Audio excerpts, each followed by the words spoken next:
Pak Jos, dia yang pertama kali kayak mencetuskan kayak tur seru kali ya, kayak bercanda aja gitu loh. Terus kita yang kayak, oh iya seru banget kali ya, hahaha gitu. Terus 3 tahun kemudian dengan modal nekat, karena awalnya kita nggak pakai sponsor sama sekali, jadi kita beneran kayak berusaha untuk menjalankan tur ini bagaimanapun ceritanya. Kita tuh ngerasa kita kayak punya responsibility sama pendengar-pendengar kita yang kayak nggak pernah berkesempatan untuk nonton Summerdos manggung karena terbatasnya jadwal sama waktu ya kan, sama jarak juga. Jadi makanya kita ngerasa kalau tur ini tuh harus banget dijadiin kemarin apapun caranya. Terus singkat cerita kemarin road trip gitu, naik bis gitu kan. Terus keliling. Wah, seru banget, parah. Karena kayak lu capek banget kan. Karena maksudnya lu tidurnya mesti sebentar, terus habis itu langsung naik bis lagi. Terus kayak kedinginan di bus dan lain-lain, masuk angin. Tapi karena semuanya itu merasakan hal yang sama, jadi kayak semuanya relate gitu loh. Benar. Wah, itu cerita dari semua orang dibecandain sih. Tur tuh seru banget. Gitu ya, dia bilang kalau misalnya tur itu sebenarnya sama aja kayak lo waktu SMP atau SMA lo study tour barengan sama teman-teman kelas lo, tapi semua teman-temannya adalah teman-teman yang akrab doang. Jadi kayak rasanya Iya. I guess something like that. Yes. Yeah. Yeah, the feeling of, you know, sitting at the back seat. Terus kayak yang cool kids sit at the back. Terus iya kan? Terus kayak wah, iya. Jalan-jalan gitu ya. Tapi berapa kota sih kemarin waktu itu? Kemarin 5. 5 kota. Oke, berarti 5 kota. 6, sorry. 6 tapi sama Jakarta. Kalau Jakarta nggak dihitung, road tripnya 5 berarti sama Jakarta. Semua kota pasti punya ceritanya masing-masing, punya memorable momentsnya masing-masing. Tapi juga what's the most memorable thing about the tour, man? Apa ya? Oh, kayaknya Jogja deh. Gue itu pertama kali manggung di Jogja, Summerdos pertama kali manggung di Jogja. Terus entah gimana, hari itu tuh gue asam lambung gue tuh naik banget Kak. Terus tuh nggak enak tuh. Waduh, bener-bener yang di sini gitu kan. Terus sebelum manggung tuh gue kayak sempet muntah gitu sih. Tapi surprisingly Jogja itu salah satu the smoothest show we've done out of 5 gitu. Kayak maksudnya secara lighting it was incredible. Vendornya memahami. Pak Mahmud juga sempat mainin lightingnya di situ. Terus secara sound juga oke, venue oke, the crowdnya yang di Jogja, they were so nice. Nggak tahu ya, gue speechless sih. Tapi nggak bisa dipungkiri selama manggung itu gue masih nahan sakit di sini.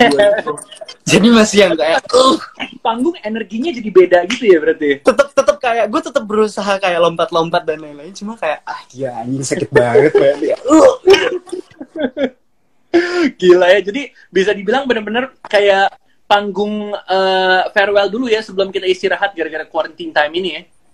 Sebenarnya berasanya nggak kayak farewell sih, mungkin kalau karena kita nggak tahu kan waktu itu. Iya benar. Kita nggak tahu aja. Gue ngerasa energi dari tim, energi dari penontonnya tuh udah luar biasa banget, as if tomorrow doesn't exist gitu. Kebayang nggak sih kalau kita tahu kayak, hey guys, ini akan menjadi pertama kali kita datang ke sini dan terakhir untuk sementara waktu, karena kita tahu mungkin it would create more emotional. Iya, ini aja kita nggak tahu aja udah gokil banget sih menurut. Benar. Jadi kangen dan berarti pengen kembali ngerasain tour dong ya?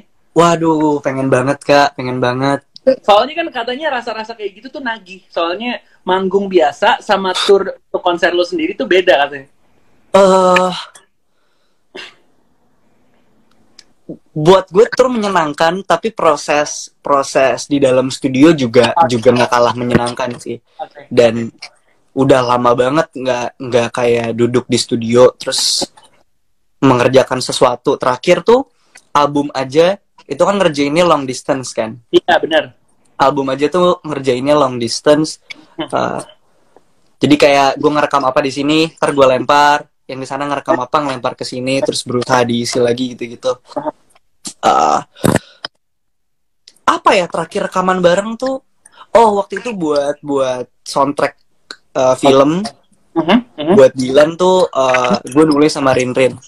Terus diproduserin sama Kak Sani, Janitra Satriani.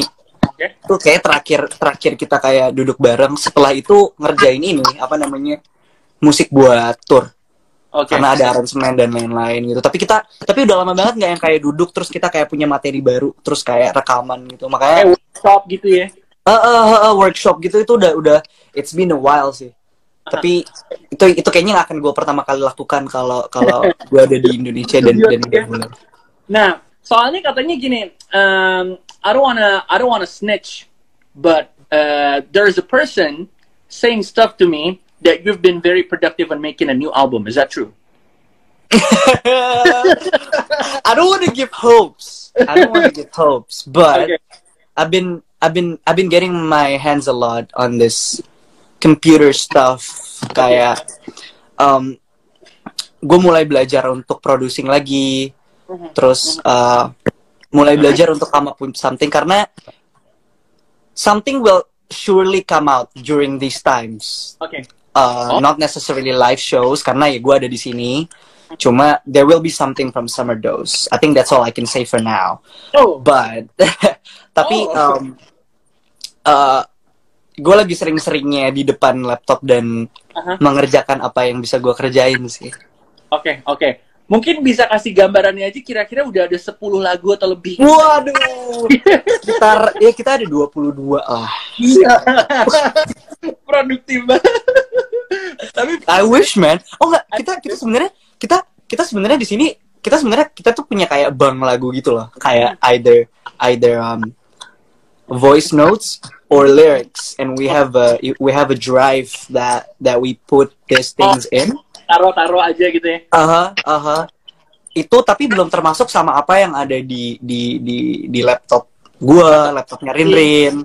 Terus di HP gua, di HP-nya Rinrin itu belum termasuk. And I'm sure we have like more than 22 songs. Tapi itu tadi kayak keterbatasan waktu dan lain-lainnya ini yang karena gue pengennya tuh kalau rekaman tuh kayak kalau bisa semuanya present in the room kan. Cuma karena susah ya makanya gue mulai belajar untuk melakukan produksi ini lagi gitu.